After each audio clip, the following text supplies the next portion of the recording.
नमस्कार दोस्तों, क्या आपको पता है कि भारत में आपके पास सुपर पावर है? हाँ, सही सुना। सुपर पावर जो आपको कोई भी हरा नहीं सकता, चाहे सरकार हो या कोई और। ये सुपर पावर है आपके मौलिक अधिकार। आज मैं आपको बताऊंगा कि ये अधिकार क्या है, कैसे ये आपके जीवन को बदल सकते हैं, और अगर आप इनको जानते हैं तो आप कोई भी अन्याय झेलने से पहले सटीक कदम उठा सकते हैं। तो वीडियो आखिर तक देखें और जानें कि आपके पास असली पावर क्या है।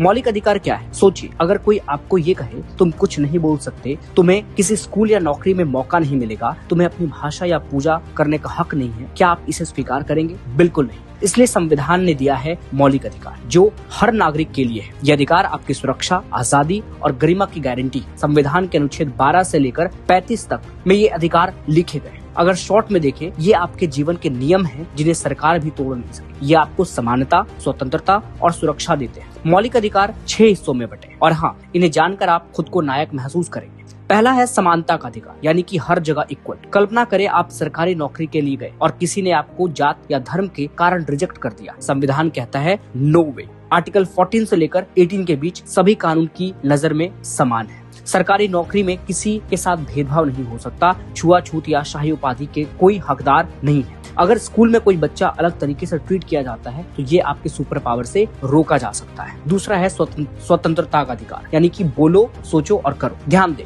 ये है सबसे मजेदार सुपर पावर। सोचो आप सोशल मीडिया पर अपनी राय शेयर कर रहे हो, या शांति से रैली में जा रहे हो, या अपना व्यवसाय शुरू कर रहे हो। संविधान कहता है, यानी कि आर्टिकल 19 कहता है बोलो, लिखो, इकट्ठा हो, संगठन बनाओ और व्यापार करो। इसका मतलब है कि आप अपनी राय छुपा नहीं सकते, लेकिन हिंसा या देशद्रोह नहीं चलेगा। तीसरा है शोषण के खिलाफ अधिकार, यानी कि बुलीज को बाहर करो। मानव तस्करी और बाल श्रम, नो चांस। आर्टिकल 23 कहता है जबरन काम या तस्करी से बचाओ। आर्टिकल 24 कहता है बच्चे 14 साल से कम उम्र में खतरनाक काम नहीं कर सकते।